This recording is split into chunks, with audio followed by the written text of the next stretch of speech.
Welcome to another episode of Capital H. We're coming to you live from Deloitte University at the Next Generation CHRO Academy, where I'm joined today by Peter Fasolo, who just retired as the CHRO from Johnson & Johnson. Peter, thank you so much for joining us on Capital H. Thrilled to have you here at Deloitte University, not only engaging with this Capital H audience, but also our cohort of participants later this afternoon. Well, Kyle, thanks for having me. I'm thrilled to be here. Peter, what I think would be helpful for folks as we just get started in the story that you're about to share is to understand what was that journey that took you to the CHRO role. You were in the role for a number of years, but prior to that, you faced a choice as well. Along the career, why HR, and then why did you want to become a CHRO? You're right. I was in the role at J&J for 14 years.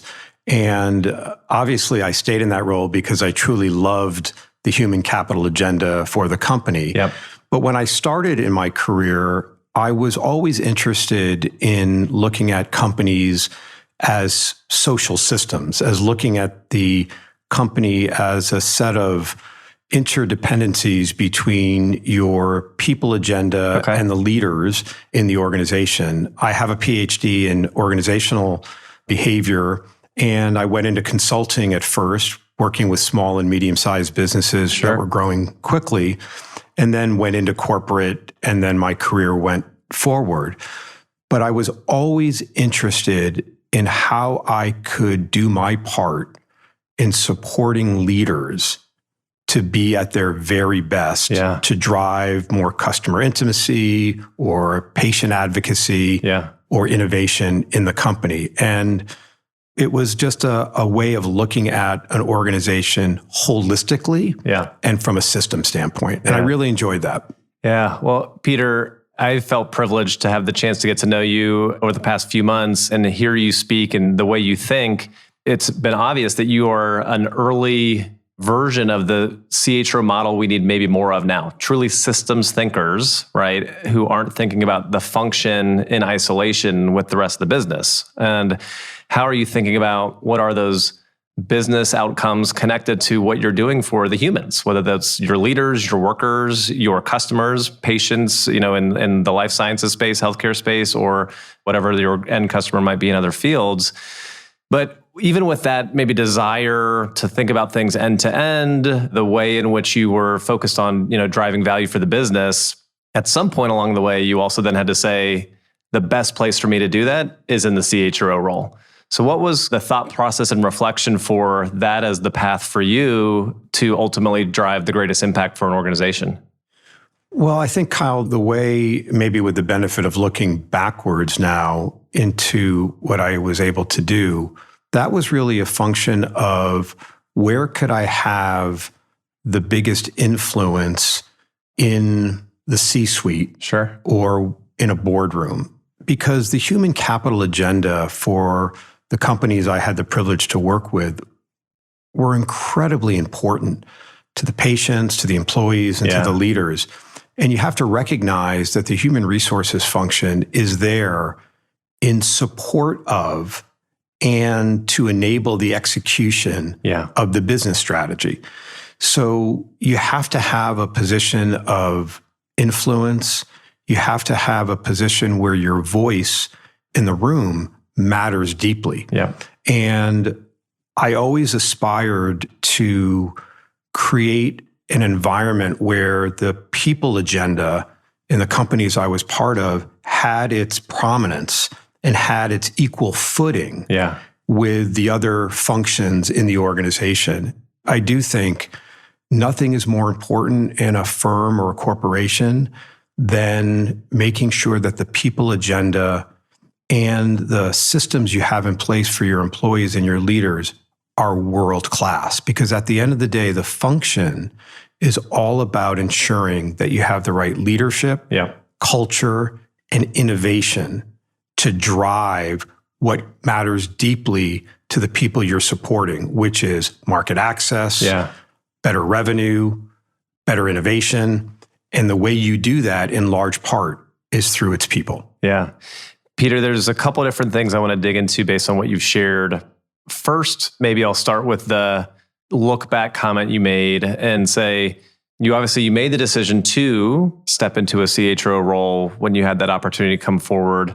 What were some of the lessons learned as you stepped into the role where you might have said, hey, intellectually, I understood this is what I was getting into, but then you're in the role and whatever external and internal factors the organization was facing at the time, maybe the reality set in. So what were some of the things that you had to then learn and understand, here's what it means to truly be in the role versus aspiring to the role? I totally underestimated in the beginning of my journey the multiple forces that are coming at the people agenda of a large corporation. Okay. I felt reasonably confident that I understood my function. So I understood the levers that one needs to pull on. Yeah. How do you hire? How do you pay? How do you develop?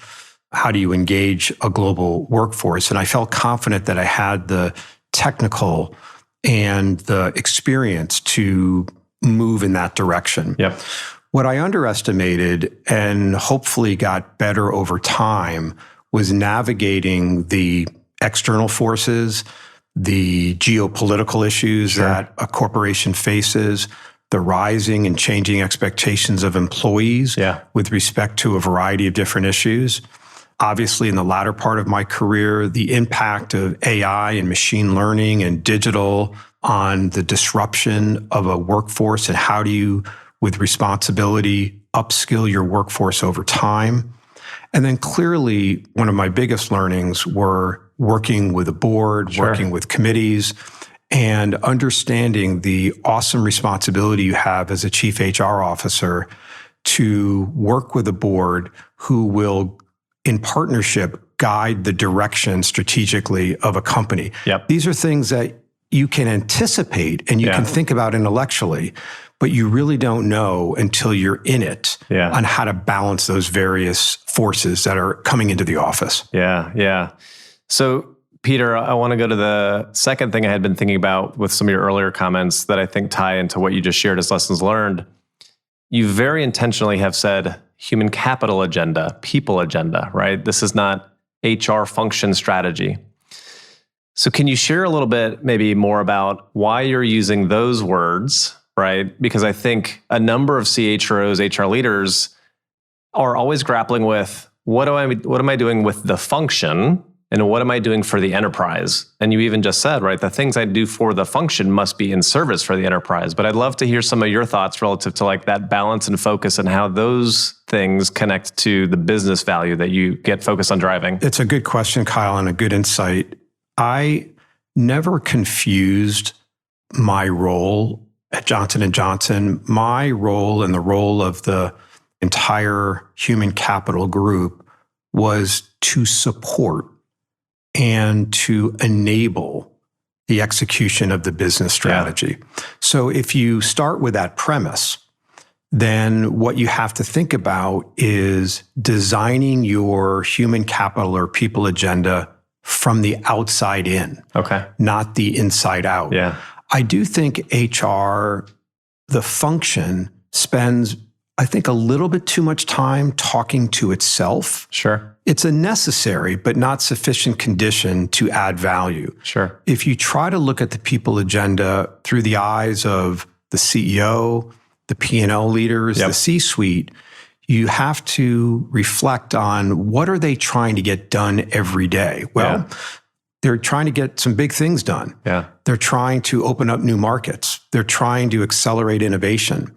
They're trying to drive expectations that are placed on them on the top line or the bottom line or cash flow and things of that nature. So if you can really look at the people agenda through the eyes of the P&L leader, then you step back and say, well, okay, so how do I hire to support that end? How do I promote the best and most diverse global workforce to drive what the P&L leaders truly need to get done?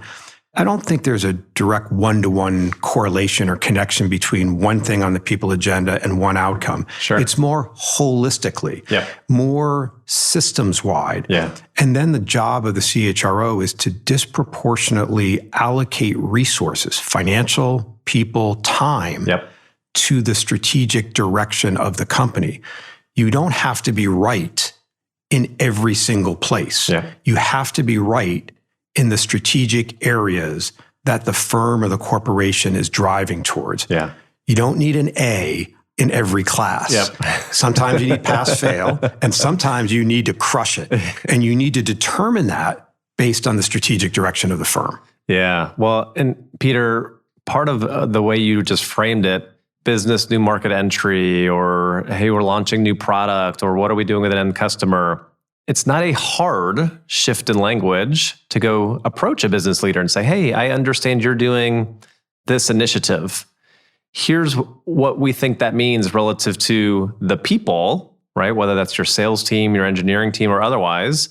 And here's the insights we're bringing to you from the internal and external talent market and compensation trends, et cetera. That's a different conversation, to your point, leading from the outside and then saying, hey, leader, it's merit time. Here's your base and bonus budget. How do you want to allocate it, right? Right.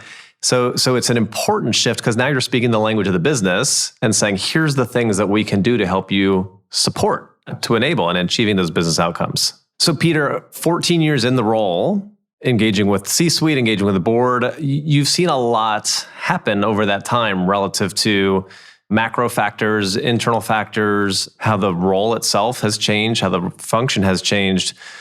What are some of the maybe 2 or 3 things that you would say have been the biggest shifts in the role and within the function that you think are kind of here to stay that aspiring leaders need to be thinking about?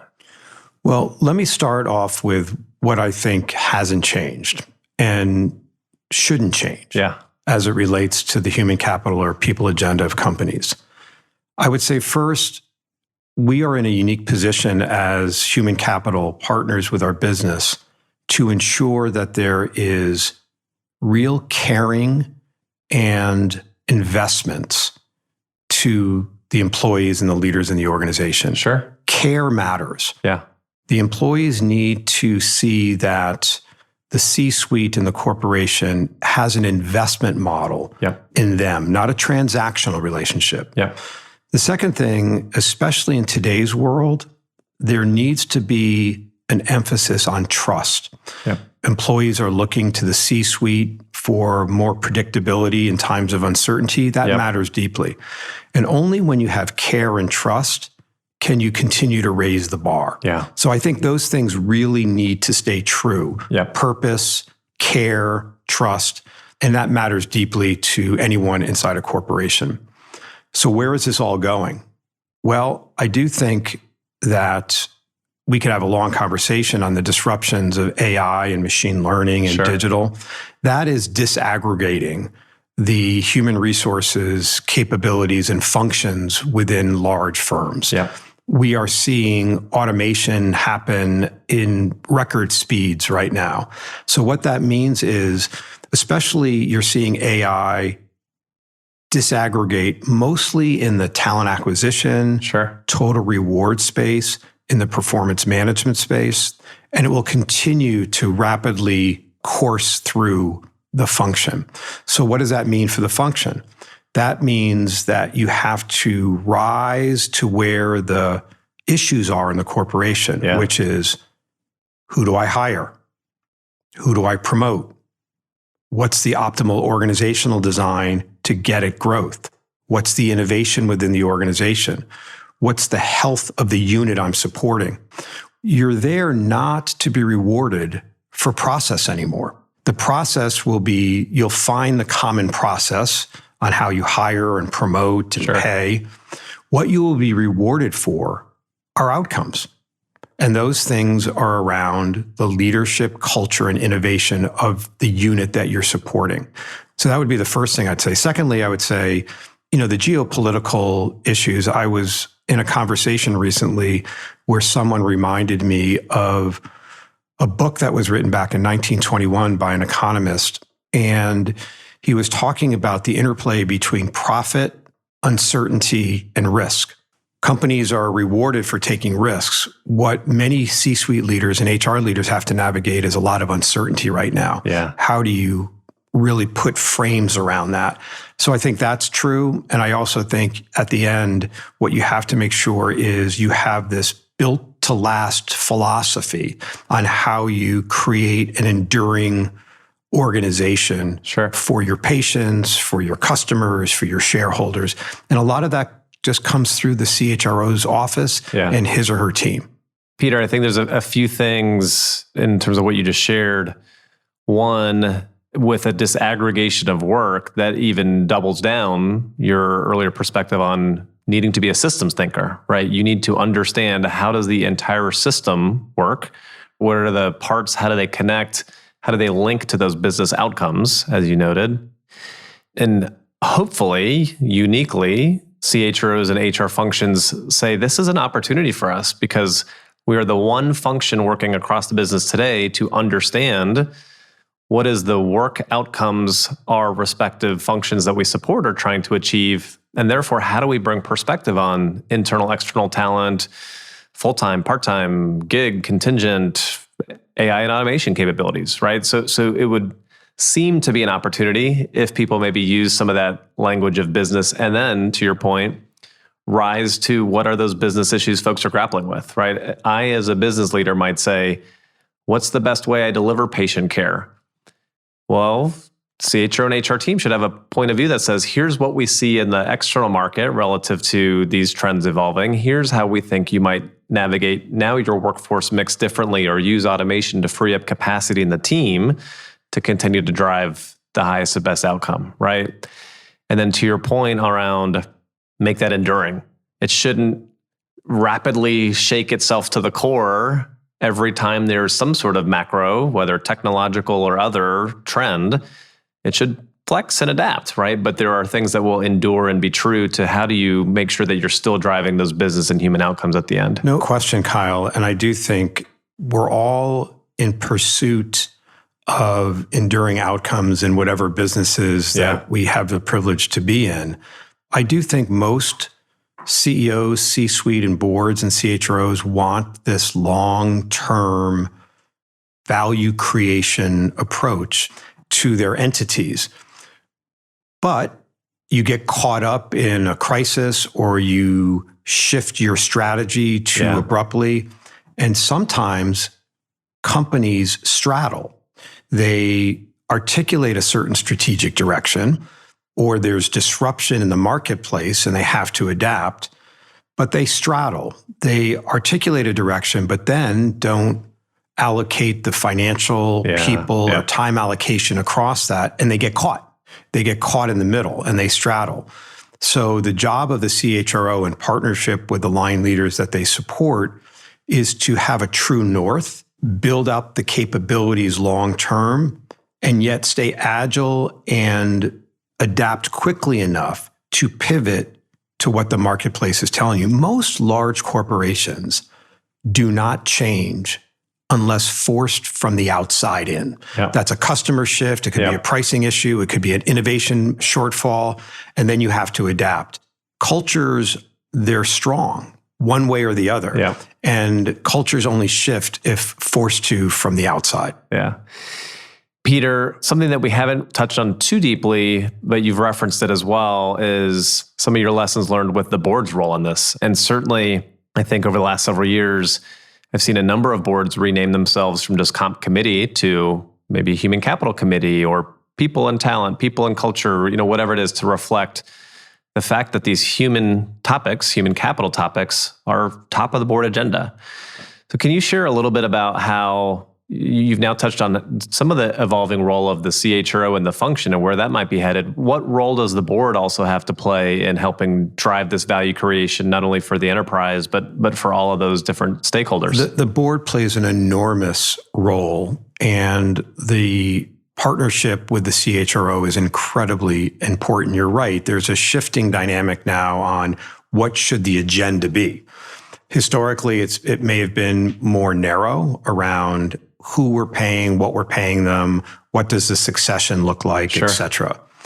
What my learning in working with the board has been is strategy, business rhythms, and talent issues. They're just artificially separated for annual reviews. The fact of the matter is, you're constantly interplaying the strategic direction with the operational direction, with who is in the best position to help you drive that. There's always this interplay. And so the shift that I have seen and have been part of is you should constantly be talking with the board about your people. And that should be in the context of your strategy discussions and your operating rhythms. So yes, you do an annual review of your talent and succession, but that's really just a culmination of an ongoing dialogue and assessment of your team on a regular basis.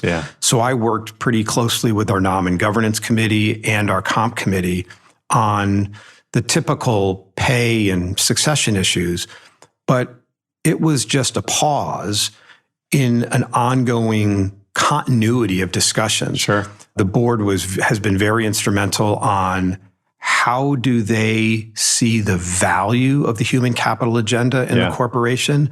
They ask very penetrating questions on who are you hiring, what's the performance, the potential, the succession strength, the retention risk of not every job, but of the jobs that the board needs to pay attention to. Ultimately, boards are there to manage risk. And for the human capital agenda, what are their big risk issues that they have to manage?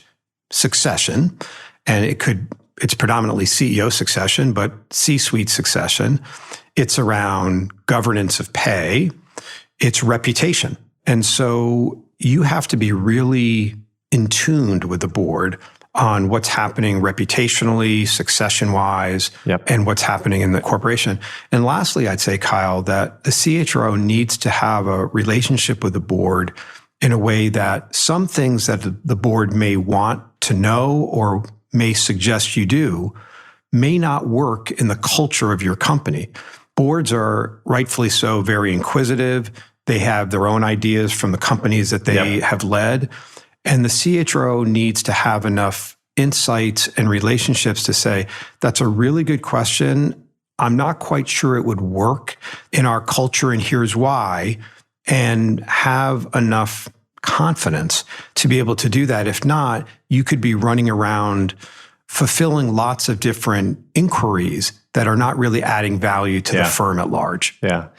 Based on what you just shared in the conversation we were even having before this, sometimes CHROs don't even know that they should ask for something or be given a certain responsibility with the board. You shared even an example for yourself of, hey, early in my tenure, if I had been asked something, I might have said, well, I don't know how to do it, but I'll do it, right? And then there were things that you were asked to do over the course of your tenure that you, I think, really viewed as this is something more CHROs should be doing. So maybe what's a piece of advice that you would give to other sitting CHROs now or folks who are aspiring to say, look, when you get into that role and you're engaging with the board, you should ask for this, or you should be in control of that. And if you haven't been offered the opportunity, like, go get it.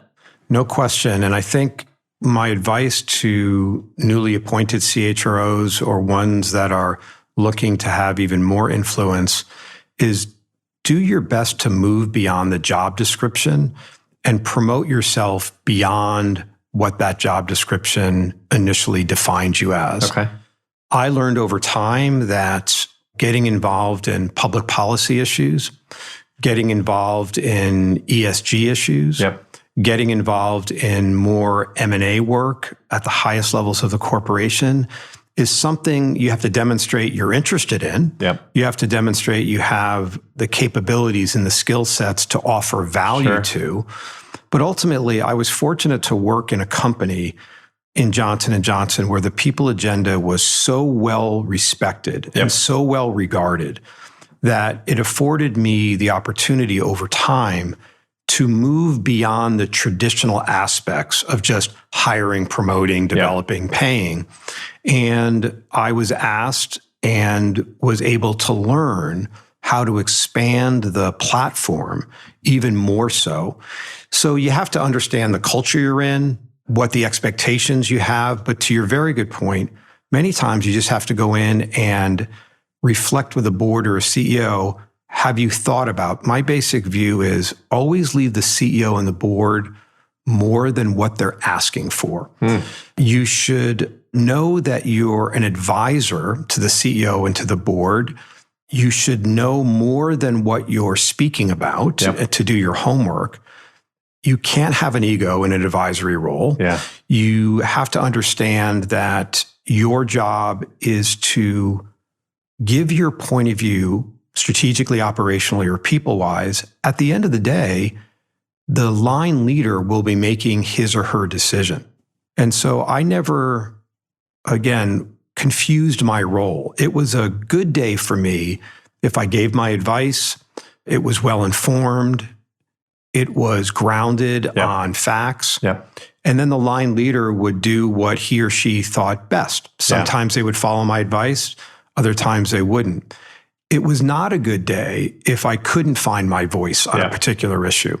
And ultimately, you realize as a head of HR that you're not accountable for the behavior of someone in your organization. What you are accountable for is giving your best thinking, your best advice, and to ensure that things are done ethically with high quality, that you're the steward of your culture, but to expand your job in a way that has the best benefit for all stakeholders in mind. And sometimes you just have to ask for it. Yeah. Sometimes the simplest advice of asking for it is the best advice, right? And the things that you don't ask for, sometimes you don't get, right? Or they're not offered your way. So Peter, we've touched on kind of your journey into the role, some of your lessons learned, where you think the function is headed, where you even think, CHROs and aspiring CHROs should be thinking about how they engage with the board and what they're asking for. As you look forward, knowing that the shifts that you've seen, the shifts that you're continuing to see, what's one piece of advice you would offer to those aspiring CHROs or chief people officers, right? In terms of the role has only gotten more complex. I think there was some research the other day that said the CHRO might be the number 2 most complex job in the C-suite, following the CEO now at this point.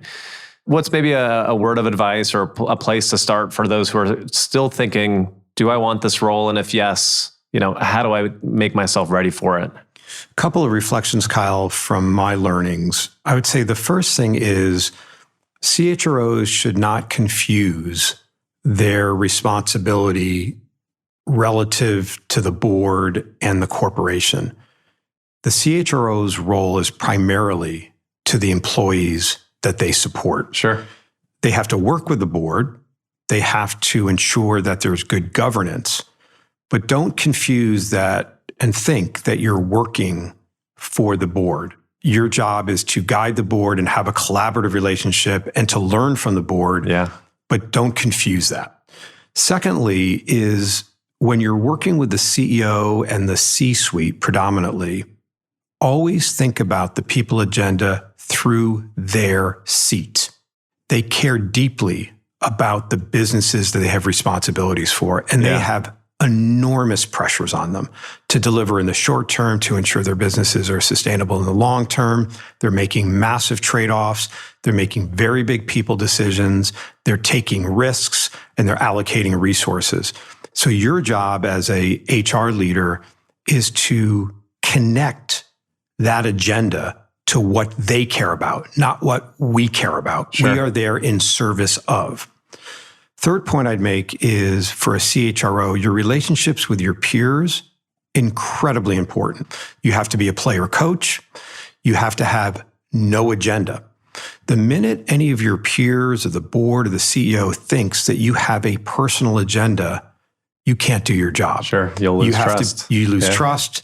You have to be agendaless.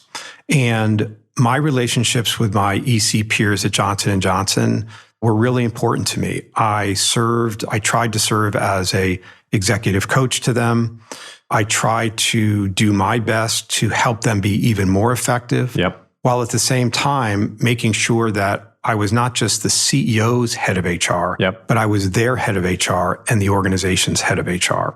And the last point I'd make is don't lose focus on your own personal health and well-being as a CEO. These are tough jobs.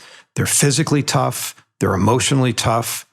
You have to make sure that you have the energy, both spiritually, nutritionally, physically, and emotionally to do these jobs. You have to take care of yourself. And you have to make sure that you have, first and foremost, the energy to do this job well.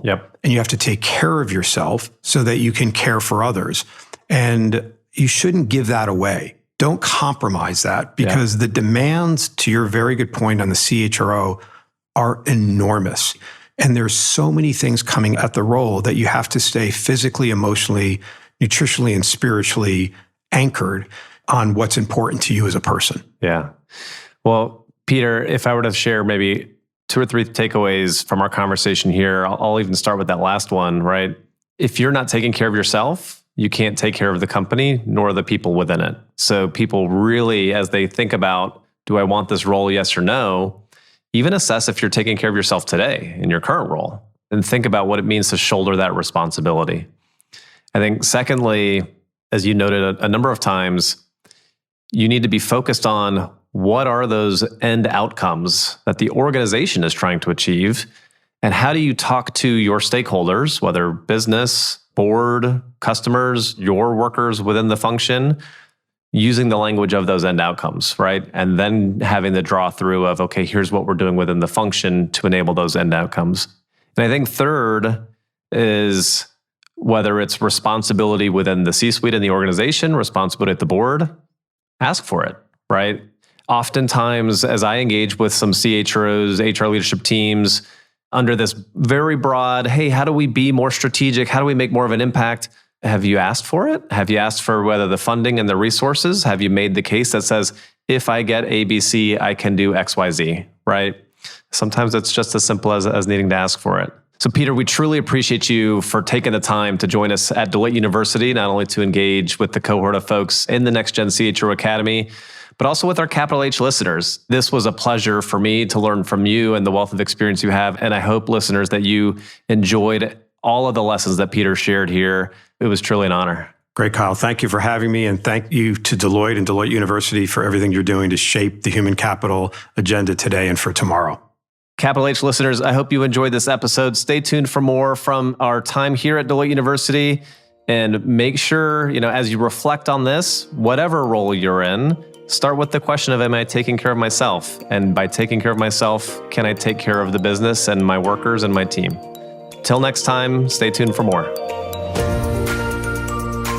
This podcast is produced by Deloitte. The views and opinions expressed by podcast speakers and guests are solely their own and do not reflect the opinions of Deloitte. This podcast provides general information only and is not intended to constitute advice or services of any kind. For additional information about Deloitte, please go to deloitte.com/about.